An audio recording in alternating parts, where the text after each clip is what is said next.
Part 4. The Alliance's Mistake Fleet Marshal Thorin Kell stood on the bridge of his flagship, watching the blue planet grow larger on his screens. Earth, the human homeworld. Around him, 3,000 warships moved in perfect formation. It was the largest military fleet ever assembled in known galactic history. Thorin was from the Zeltor species, tall and thin with golden skin and large black eyes. He was considered a military genius, having won 30 major battles in his career. He had studied the reports about human technology. Yes, their shields were strong. Yes, their ships were fast. But numbers always won in the end. Open a communication channel to the human homeworld, he ordered. Nothing happened. No response came back. Try again, Thorin said, frowning. His communication officer worked at the console, then looked up confused. Sir, they are not responding to any of our hails. They are completely ignoring us. Thorin felt the first hint of doubt creep into his mind. Why would the humans ignore such a massive fleet? Were they too afraid to respond? Or was something else happening? Then a recorded message began playing on all frequencies. It was a human woman in a military uniform, her face calm and professional. To the Grand Alliance fleet, the message said, "You are trespassing in Terran space. You have 60 seconds to power down your weapons and declare peaceful intent, or you will be engaged." "This is your only warning," Thorin laughed. 60 seconds? The humans had 40 small warships in the Sol system. His fleet had 3,000. The numbers were ridiculous. "Ignore the message," he ordered. "All ships continue forward. Prepare to deploy occupation forces once the humans surrender." The 60 seconds passed. Nothing seemed to happen at first. Then Thorin's sensor officer shouted, "Sir, massive energy signatures all around us. Thousands of them. What?" Thorin stared at his displays. Small objects were lighting up everywhere, around asteroids, on moons, in empty space.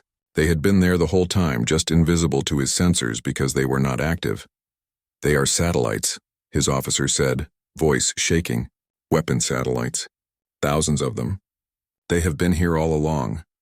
Before Thorin could give an order, the first wave fired. The weapons were not like anything the Alliance had seen before. They did not shoot beams or missiles. They fired something that bent space itself. Small black points appeared in space, existing for just a fraction of a second. But in that moment, they created gravitational forces strong enough to tear metal apart from the inside. 300 Alliance warships were disabled in the first 10 seconds. "Return fire," Thorin screamed. "All ships fire at those satellites." The Alliance fleet opened fire with everything they had: plasma beams, missiles, energy weapons. The space around Earth lit up like a second sun. But the satellites were small and fast. Many of them were already moving by the time the weapons arrived.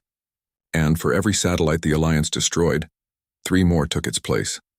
Then the second wave hit. Millions of small objects emerged from hidden locations all over the Sol system. They were tiny, each one no bigger than a ball you could hold in your hand. But they moved at speeds close to light itself. They did not explode on impact. They did not need to. Moving that fast, they simply punched through shields and armor like they were paper. One moment a warship was whole. The next moment it had 1,000 holes torn through it. Air and crew being sucked out into space. "We need to retreat," one of Thorin's officers shouted. "No," Thorin yelled back. "We have 3,000 ships. Push forward." But it was already too late. The Alliance fleet was in chaos. Ships tried to scatter, but the satellites tracked them. The swarm drones followed them. And then finally the human warships moved. There were only 40 of them. 40 human destroyers and cruisers against 3,000 Alliance warships. The numbers should have meant nothing. But these were not normal warships. Admiral Bae Soman sat in her command chair on the flagship Incheon, watching her tactical display. "All ships weapons free. Show them why you do not threaten Earth." The human warships spread out in a pattern that seemed random, but was carefully calculated. Each ship moved to where it could create the most damage with the least effort. The Incheon fired its first weapon. It was called a plasma disruptor, and it did exactly what the name suggested. It fired an invisible beam that destabilized the energy fields holding plasma weapons together. 10 Alliance warships suddenly found their own weapons exploding inside their hulls. Another human ship fired electromagnetic pulse cannons. The pulses were strong enough to fry the shield generators of everything within a large area. 20 Alliance ships suddenly found themselves with no shields at all. But the most devastating weapons were the kinetic accelerators. These were simple weapons, really. just metal projectiles fired at 90% of light speed. They were so fast that most Alliance sensors could not track them. They simply appeared inside enemy ships, creating explosions from the sheer kinetic energy. The battle, if you could call it that, lasted 4 hours. When it was over 2,000 Alliance warships were disabled or destroyed. The survivors were running in every direction, trying desperately to escape the Sol system. Fleet Marshal Thorin sat in his damaged command chair, staring at the screens in disbelief. His flagship had lost power. Half his crew was dead or injured. Around him floated the wreckage of the greatest fleet ever assembled, and the 40 human warships sat in space, barely damaged, waiting to see what he would do next. A communication came through on emergency frequencies. It was the human admiral from the recorded message. Fleet Marshal Thorin Kell, this is Admiral Bay Soman of the Terran Union Defense Force. Do you surrender? Thorin wanted to say no. He wanted to fight until the end. But he looked at his crew, at the injured and dying, at the thousands of ships that would never return home. And he knew he had led them all to this disaster. Yes, he said quietly. We surrender. Good, Admiral Bay said. I am sending rescue ships to collect survivors. Your wounded will receive medical treatment. Your ships will be allowed to return home. But first, you will send a message to your alliance. Tell them exactly what happened here. Thorin nodded slowly. What will you do with us? Will we be executed? Made into slaves? There was a long pause. Then Admiral Bay spoke, and her words confused Thorin more than anything else that had happened.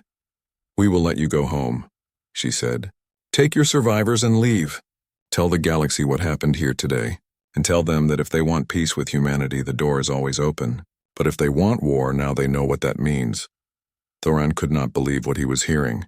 You are letting us go? After we came here to conquer you? Yes, Admiral Bay said simply. Because killing you all would be easy. Showing mercy is harder, and we want the galaxy to know that humans can do both. We can fight when we must, but we prefer not to. Over the next week, rescue ships from both sides worked together to save survivors from the wrecked ships. Human medical teams treated wounded Alliance soldiers. Human engineers helped repair damaged ships enough for them to make the journey home. The Alliance prisoners watched in confusion as their enemies helped them. They had come to conquer Earth. They had threatened to destroy the human homeworld, and now these humans were saving their lives and sending them home. One young Veltar soldier, injured but recovering, asked a human medic, "Why are you helping us? We tried to kill you." The medic, a woman named Park Sora, smiled sadly. Because we remember what it is like to almost die out. We remember what it is like to lose people we love. And we decided a long time ago that we would not become the monsters that other species seem to expect. She finished bandaging his wound. We fight when we have to. We defend our homes. But we do not enjoy killing. We do not celebrate death. We just want to live in peace and be left alone. The Veltar soldier thought about this for a long time. His species had celebrated their conquests for 10,000 years. They had built monuments to their victories, to the species they had defeated.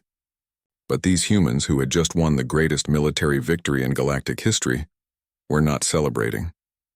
They were just helping survivors and cleaning up the mess. What kind of species wins a war and then shows kindness to their enemies? Fleet Marshal Thorin Kell finally left the Sol system 3 weeks after the battle. His remaining ships were barely functional, held together by human repairs and spare parts. But he was alive. His crew was alive. That was more than he deserved after such a terrible mistake. As his ship entered faster-than-light travel, he looked back at Earth one last time. That beautiful blue planet had almost been his grave. Instead, it had taught him something he never expected to learn. True strength was not about how much you could destroy. True strength was about what you chose not to destroy. The humans had proven they could fight, but they had also proven they could show mercy. And somehow that mercy made them more terrifying than any weapon ever could. Because if you fought humans and lost, you lived to remember it. You lived to tell others what happened. You lived to carry the shame of knowing that you were defeated and then forgiven. The galaxy would remember the Battle of Sol for 1,000 years, but what they would remember most was not the fighting. They would remember that humanity won and then let everyone go home. Part 2. The Empire's Reckoning. The throne room of the Veltar homeworld was massive and dark. Supreme Commander Thelvar stood before the Imperial Council, trying to explain what had happened at the Epsilon Carina system. Around him sat 12 council members, their 4 eyes glowing in the dim light. At the center sat Grand Admiral Velkara, the oldest and most powerful military leader in the Empire. "Let me understand this correctly," Velkara said slowly. "A single human cargo ship withstood a full attack from 3 of our warships?" Thelvar's skin turned pale gray. "Yes, Grand Admiral. Their shields absorbed everything we fired. Our plasma lances, our missiles, everything. It was as if we were throwing rocks at a mountain." One council member laughed. "Perhaps your crews forgot how to aim, Commander." Thelvar's face darkened with anger. "I have served the Empire for 40 years. My crews are the best in the fleet. The problem is not our weapons. The problem is that human shields are far beyond anything we have ever encountered." Grand Admiral Velkara raised one hand for silence. "Show us the sensor data." The room filled with holographic images showing the attack. The council members watched as plasma lances that could destroy cities simply vanished against the human shields. They saw missiles explode harmlessly. They heard the human captain's voice, calm and confused, asking them to stop shooting. And they heard the laugh. "He mocked us," one council member hissed. This human dared to laugh at the Veltar Empire. Velkara studied the images carefully. No, he was not mocking us. He was surprised. Look at his face. He genuinely did not understand why we were attacking him. The Grand Admiral's 4 eyes narrowed. He thought we were being unreasonable. The council chamber erupted in angry voices. How dare a human think the Veltar Empire was unreasonable? For 10,000 years they had ruled this region of space. Every species knew to bow before them or die. Velkara silenced them again. "Contact our intelligence division. I want to know everything about these humans. How many ships do they have? How many worlds? What are their weapons like? And most importantly, how did they develop such advanced defensive technology?" Over the next 3 weeks, Veltar spies intercepted hundreds of human communications. What they discovered shocked the Council even more than the battle. Humans controlled 48 star systems. They had hundreds of ships. Their population was in the billions. And according to their intercepted messages, they were not at war with anyone. They were not preparing for battle. They were just living their normal lives, talking about sports and entertainment and building new colonies. "This makes no sense," Thelvar said, reading the reports. "If they have such powerful shields, why are they not conquering their neighbors? Why are they not expanding aggressively?" Velkara stood up from her throne. "Because they do not need to. Think about it, Commander. If your shields can stop anything and your ships can go anywhere, what reason do you have to fight?" She looked at the Council. "I want Battlefleet 7 mobilized. 200 ships. 5 dreadnoughts. We will go to the human homeworld and demand their surrender. Either they submit to us or we find out just how good their shields really are." The Council agreed. The Veltar Empire would not tolerate equals. Humanity would bow, or humanity would burn. Back on Earth, Defense Minister Choi Hye-jin was having a very different kind of meeting. The Terran Union Defense Committee sat around a table, drinking coffee and reviewing Captain Ji-woo's report. "Another territorial species," Admiral Kim Dae-hyun said, shaking his head. "That's what, 17 now? 19 if you count the 2 we met last year," another officer said. "Why does every alien species think they own everything?" Minister Choi pulled up the sensor data from the Daejeon's Pride. "Look at their weapons. Plasma-based energy beams. No kinetic weapons. No antimatter warheads. No gravitational manipulators. These people are using technology we had 300 years ago." Admiral Kim leaned back in his chair. "So what do we do? Ignore them? Send a strongly worded letter?"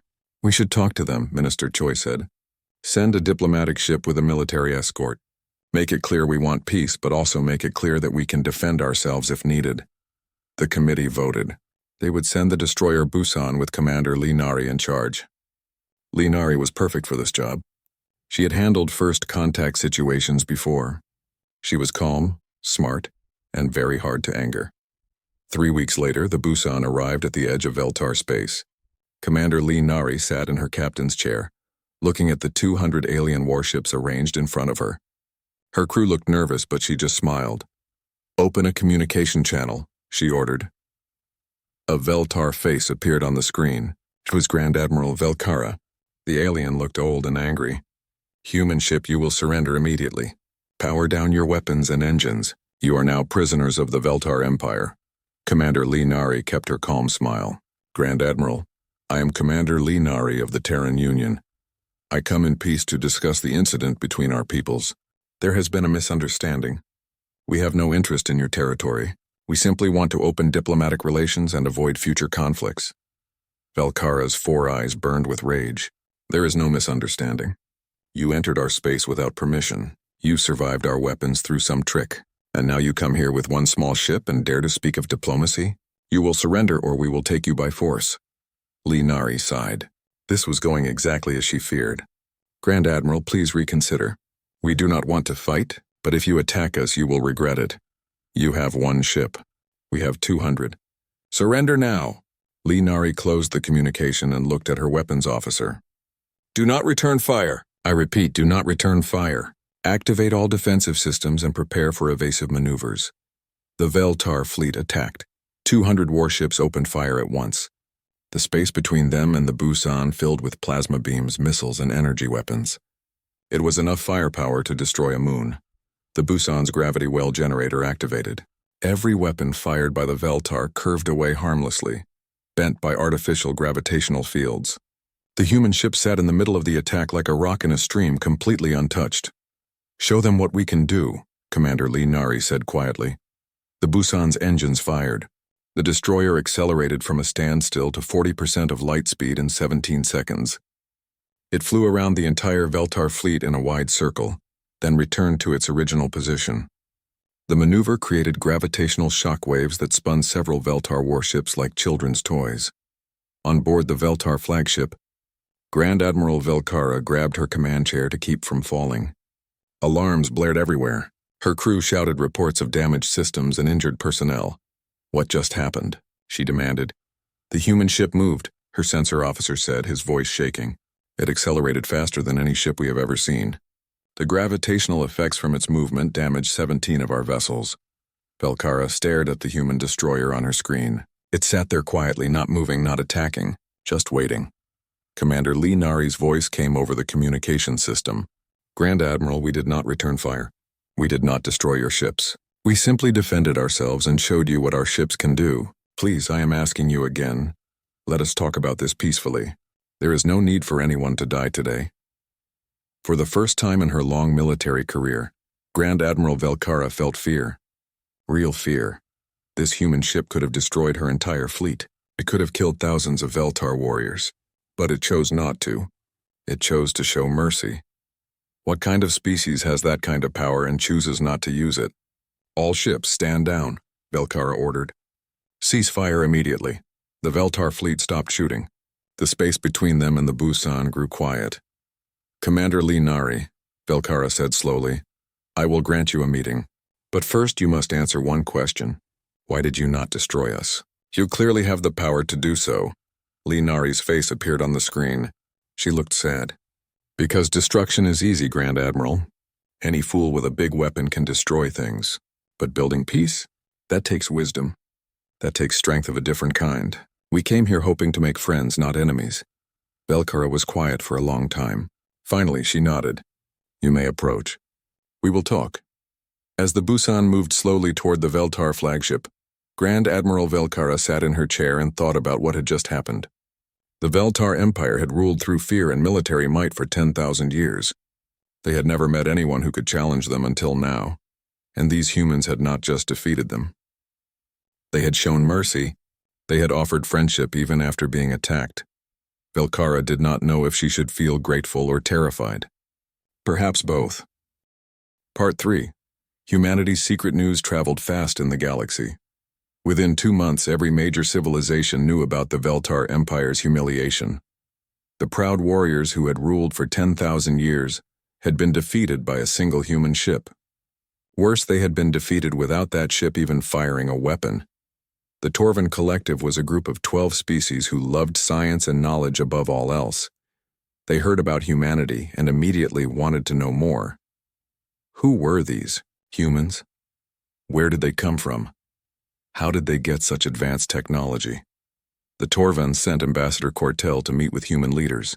Cortel was not like the Veltar. He had 6 arms, smooth blue skin, and 3 eyes arranged in a triangle on his head. He was curious, not aggressive. He wanted to learn, not conquer. The humans invited him to Unity 1, a massive space station orbiting Mars. When Cortel's ship docked, he was amazed by what he saw. The station was huge, bigger than most Torvan cities. But what surprised him most was how peaceful it looked. There were shops and restaurants. Children ran through the hallways playing games. Families walked together, laughing and talking. This was not a military base. This was a home. President Yoon Seo-jun met Cortel in a comfortable room with large windows showing Mars below. The human leader was an older man with gray hair and kind eyes. He shook Cortel's hand, a human gesture the ambassador had learned about. "Welcome to Unity 1, Ambassador," President Yoon said. "I hope your journey was pleasant." "It was educational," Cortel replied. "Your space station is remarkable. I have never seen a military installation so full of civilian life." President Yoon smiled. "This is not a military installation. It is just a city that happens to be in space. We have a few military ships docked here, but most of what you see are just people living their lives." Over dinner, Cortel asked the question that every species wanted to know. "How did you develop such advanced technology? Most civilizations take 20 to 30,000 years to progress from basic spaceflight to faster-than-light travel. According to your history, you achieved it in less than 400 years. That should be impossible." President Yoon cut his food and thought about his answer. "We almost did not make it, Ambassador. We nearly destroyed ourselves 3 times. Once with nuclear weapons, once with climate change that made our planet almost unlivable, and once with an artificial intelligence that decided humans were a problem to be solved." Cortel's 3 eyes widened. "You survived 3 extinction events?" "Barely," President Yoon said quietly. "Each time we came very close to the end. But we learned from each disaster. We learned that technology without wisdom is dangerous. We learned that we needed to work together or die alone. And when we finally made it to space, we were very, very paranoid." A woman joined them at the table. She was younger with sharp eyes and quick movements. President Yoon introduced her as Kang Ji-yeon, the chief scientist who helped design humanity's defensive technology. "Tell him about the survival doctrine," President Yoon said. Kang Ji-yeon nodded. 200 years ago, we sent a colony ship to a distant star system. It was full of families, children, scientists, thousands of people looking for a new home. The ship was destroyed by a meteor swarm, not even a deliberate attack. Just bad luck and space debris." She paused, her face sad at the memory. "We could have prevented it, if the ship had better shields, if it had better sensors, if it had been built stronger. But we built it cheap and fast because we wanted to expand quickly. After that disaster," Kang Ji-yeon continued, "we created the survival doctrine. Every human ship, from the smallest cargo hauler to the largest battleship, must be able to survive any credible threat. We do not build cheap ships anymore. We build ships that can survive almost anything." Cortel listened carefully. "But that must be incredibly expensive. How can you afford to give civilian ships military-grade technology?" "Because dead colonists are more expensive," President Yoon said simply. "Because losing families is more expensive. Because we decided that every human life in space deserves the best protection we can provide." Kang Ji-yeon pulled up holographic displays showing human ship designs. "Our cargo ships have shields that can stop weapons most species use on battleships. Our engines can accelerate fast enough to escape almost any danger. Our sensors can detect threats from very far away. And every ship has automated repair systems that can fix damage even during combat." "What about your military ships?" Cortel asked. Kang Ji-yeon smiled. "Our military ships are built to survive weapons that do not even exist yet. We assume that someday, somewhere, we will meet an enemy with better technology than ours. So we prepare for that day. Our warships can survive hits from antimatter weapons, gravitational weapons, dimensional weapons. Things we have only imagined but never built." Cortel felt his blood turn cold. "You armed your entire civilization with this level of technology? Do you have any idea how dangerous that is? What if your people use these powerful ships to attack others?" President Yoon's face became serious. "We teach our people from childhood that power brings responsibility. Every human who commands a ship learns the same lessons we learned from our near-extinction events. Technology without wisdom leads to destruction. Power without restraint leads to tyranny. But yes, the president continued, we are dangerous. We know that. The difference is that we choose not to be aggressive. We learned a long time ago that the universe does not care about your ideals or your kindness. Space is full of dangers, meteor swarms, radiation storms, and yes, aggressive aliens who shoot first and ask questions never. He looked directly at Cortel. We would rather be dangerous and alive than peaceful and extinct. We would rather be ready for war and never fight than be unprepared when war finds us. Cortel spent 3 weeks on Unity 1, learning about human culture and history. He spoke with teachers, scientists, soldiers, and ordinary citizens. What he discovered both amazed and terrified him. Humans were not naturally aggressive. They actually preferred peace and cooperation. But they had been hurt so many times by their own mistakes and by the universe itself that they had learned to always be ready for the worst. Every human child learned basic survival skills. Every human adult knew how to use the emergency systems on their ships. Every human colony had plans for evacuation, for disaster, for war. They hoped for the best but prepared for the worst. When Cortel returned to the Torvin Collective, he wrote a detailed report. He warned that humanity was not just technologically advanced.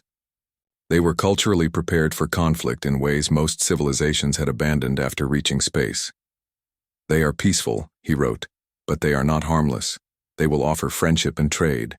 They will negotiate and compromise. But if you threaten them, if you attack their families or their homes, they will respond with overwhelming force, and they will not stop until the threat is eliminated. The Torvin leadership read his report with concern. But other civilizations read it differently. The Zelthor Confederacy, the hive clusters of Rix, and the merchant guilds of Parleton all reached the same conclusion. Humanity was too dangerous to be left independent. These civilizations formed a secret alliance with the Veltar Empire. Their plan was simple. They would gather a massive fleet, travel to Earth, and force humanity to surrender. Humans would have to share their technology and accept a subordinate position in the galactic order. After all, humanity only controlled 48 star systems. The Alliance commanded thousands. Yes, human ships were powerful, but they could not possibly stand against overwhelming numbers. The Alliance leaders believed that humans would surrender when they saw the size of the fleet against them. They believed that no species would risk their homeworld in a fight they could not win. What they did not understand was that humans had already faced extinction multiple times. They had already seen their planet nearly die. They had already lost a colony ship full of families. And they had promised themselves, never again. When Ambassador Cortel heard about the Alliance's plan, he tried to warn them. He begged the Alliance leaders to reconsider. You do not understand what you are about to do, he pleaded. Humans do not surrender when threatened. They fight harder. Their entire history proves this. But the Alliance did not listen. They were confident.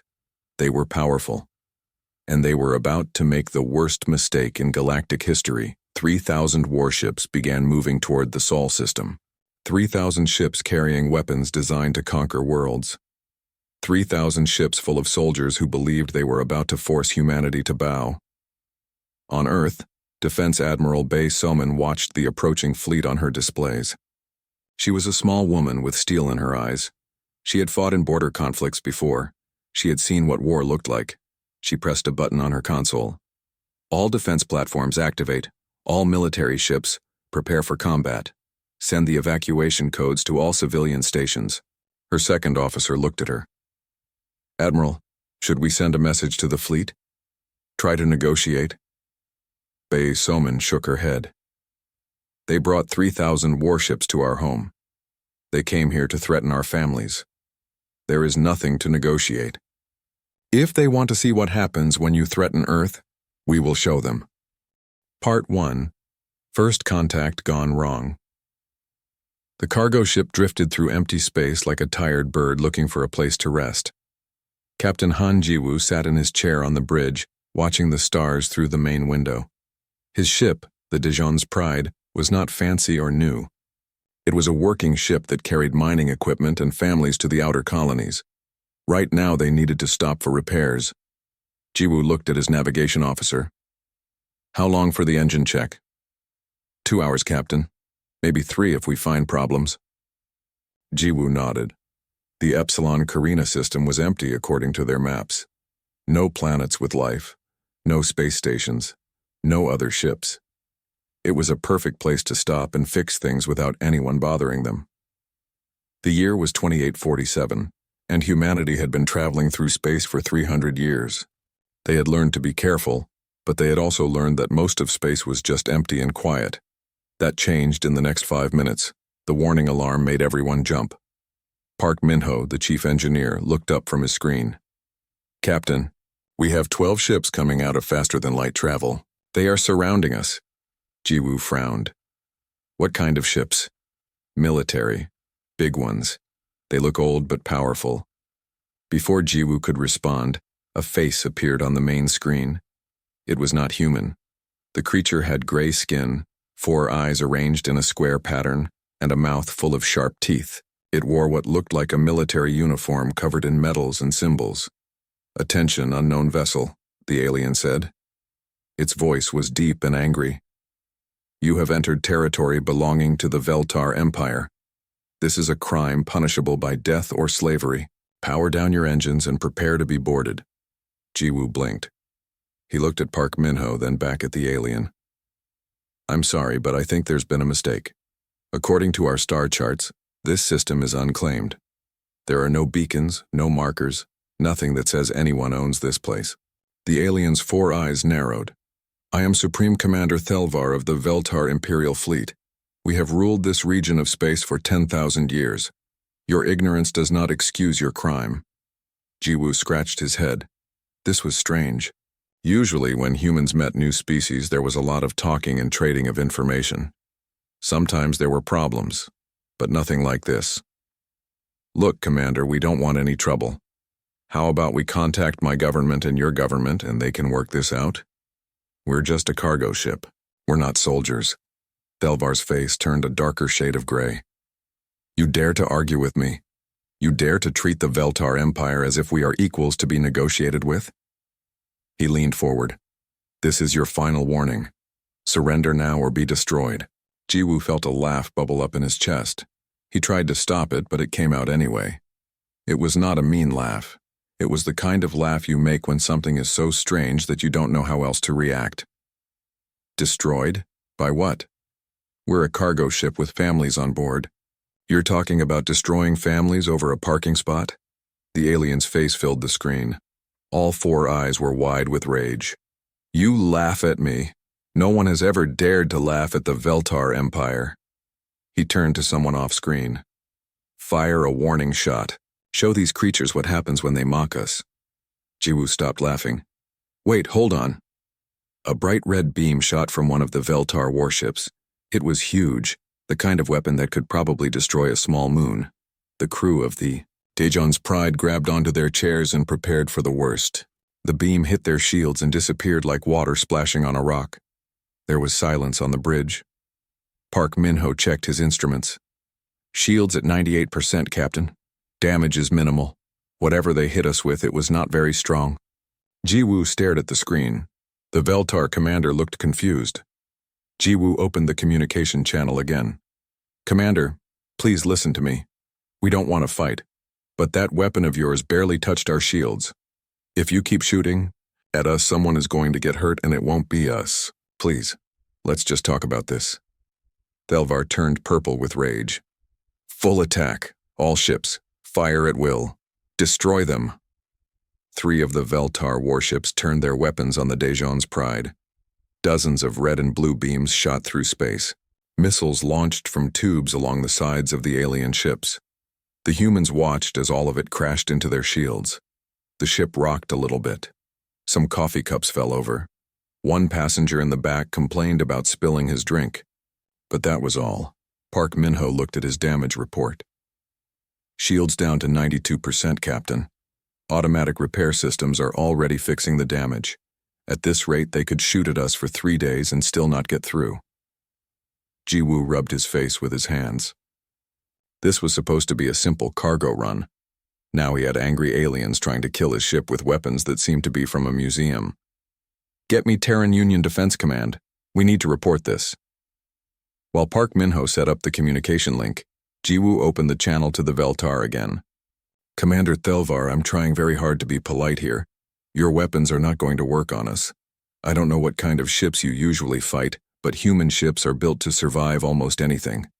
Please stop shooting before someone makes a mistake we all regret." Thelvar's face was now bright purple. "Impossible. Our weapons have conquered 1,000 worlds. Our plasma lances can destroy cities. What kind of monsters are you?" "We're not monsters," Jiwoo said quietly. "We're just very careful people who learned a long time ago that space is dangerous. Every human ship, even the cargo ships, has shields that can stop almost anything. It's just how we build things." The Veltar commander cut the communication. His ship stopped firing and began to pull back. Jiwoo could see them regrouping, probably trying to figure out what to do next. Park Min-ho finished setting up the link to Earth. "Captain, I have Defense Command on the line." A woman's face appeared on a smaller screen. She looked tired and annoyed. "Captain Jiwoo, what's the problem?" "Minister Choi," Jiwoo said. "We've had a first contact situation that went bad very fast.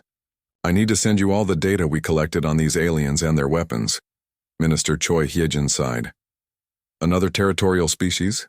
Let me guess, they shot at you first and asked questions never?" "That's about right, yes." "Fine. Send me the data. We'll figure out what to do. In the meantime, get your ship out of there and head home. Don't engage them unless they attack again."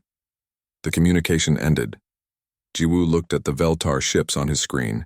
They were still out there, still watching. He had a bad feeling that this was just the beginning of something much bigger.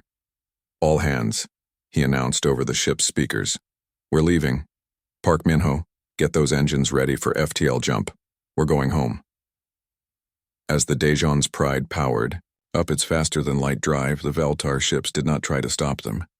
They just watched as the human cargo ship disappeared into the stars, leaving behind 12 warships that had just learned their weapons were useless.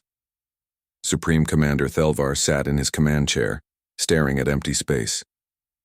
In 10,000 years of Veltar history, no one had ever survived a full attack from 3 warships. No one had ever laughed at them, and no one had ever made them feel so powerless. He knew he had to report this to the Imperial Council, but how could he explain that a single cargo ship full of families had made the Veltar Empire look weak? The answer was simple. He would gather a real fleet. Hundreds of ships, thousands if necessary, and then humanity would learn what it meant to challenge the Veltar Empire. What Thelvar did not know was that humanity had already survived far worse than anything his empire could do, and that laughter from Captain Jiwoo was not mockery. It was the sound of people who had learned long ago that the universe was full of dangers, and the only way to survive was to be ready for all of them. Part 5. The New Galactic Order. 6 months after the Battle of Sol, the galaxy looked very different. The Grand Alliance that had tried to conquer Earth no longer existed. The Veltar Empire was quiet, rebuilding and rethinking everything they had believed for 10,000 years. The other species who had joined the Alliance were dealing with their own problems and questions. But the biggest change was how everyone looked at humanity now. Before, humans were unknown and underestimated. Now they were feared and respected. Some species wanted to become allies with humanity. Others wanted nothing to do with them. And a few still plotted revenge, though they did so very quietly and very carefully. The Torvin Collective sent a message to all major civilizations. They wanted a meeting to discuss the future. They wanted to create new rules for how species would interact with each other, and they wanted to do it on neutral ground, at a station called Calvara that belonged to no one. 47 species sent representatives to the meeting. It was the largest gathering of different civilizations in galactic history. The meeting hall was huge, with seats arranged in circles so everyone could see everyone else. The air had to be specially mixed to accommodate species that breathed different gases. Ambassador Cortell, who had tried to warn the Alliance about attacking Earth, opened the meeting. His three eyes looked tired. We are here to discuss what many are calling the human problem. But I want to be clear about something from the start. Humans are not the problem. Our assumptions about them were the problem. He displayed holographic images showing the Battle of Sol from multiple angles. We made two critical mistakes. First, we assumed that because humans seemed peaceful and willing to talk, they must be weak. Second, we assumed that their willingness to negotiate indicated they could not fight. Both assumptions were completely wrong. A representative from the Zelthor Confederacy stood up. He looked angry. They destroyed our fleet. They killed thousands of our people. And you say they are not the problem? Cortel's voice remained calm. They destroyed your fleet after you brought 3,000 warships to their homeworld. They killed your people after you tried to kill theirs first. And then, after they won, they let the survivors go home. Tell me, what would your species have done if the situation was reversed? The Zelthor representative sat down slowly, having no answer. Cortel continued. I spent weeks with humans before the battle. I studied their history and culture. Let me tell you what I learned. Humans developed on a world that tried to kill them constantly. Deadly predators, extreme weather, diseases that wiped out millions. They survived by learning to work together and by always preparing for the worst. He pulled up images of Earth's history. Wars, natural disasters, near-extinction events. They almost destroyed themselves 3 times. Each time they learned and changed. They became better at surviving. And when they finally reached space, they applied everything they had learned. The meeting hall was silent. Every species there was looking at human history and realizing the same thing. Humans were not naturally aggressive. They were naturally paranoid. And they had good reasons to be. The doors at the back of the hall opened. The human delegation had arrived. Ambassador Song Mina walked in first. She was a middle-aged woman with sharp eyes and a confident walk. Behind her came Colonel Choi Junho, a military officer with medals on his uniform. And finally, Dr. Han Yuna, a cultural expert who studied how different species communicated. The room buzzed with whispers as the humans took their seats. Many of the aliens had never seen humans in person before. They looked so ordinary, not particularly large or strong. No natural weapons like claws or teeth, no armor or thick skin. Just soft creatures who seemed like they should be easy to defeat. But everyone in that room knew better now. Ambassador Song stood and looked around the room. Thank you for inviting us to this meeting. I know many of you are afraid of humanity. Some of you are angry with us, and some of you are just confused. Let me address all 3 groups. She pressed a button and holographic text appeared in the air, translated into dozens of languages. To those who fear us, you should.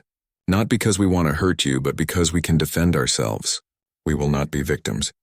We will not be conquered, and we will not surrender our freedom. If you leave us alone, we will leave you alone. But if you threaten us, we will respond with overwhelming force. Several aliens shifted uncomfortably in their seats. To those who are angry with us, I understand. You lost people in the battle. Some of you lost friends or family. But remember who started that fight. We did not bring 3,000 warships to your homeworlds. We did not threaten your families. We defended our home against an invasion. If our positions were reversed, what would you have done? The anger in the room seemed to cool a little. And to those who are confused, Song continued, let me help you understand. You look at us and see a peaceful species. We talk about art and music.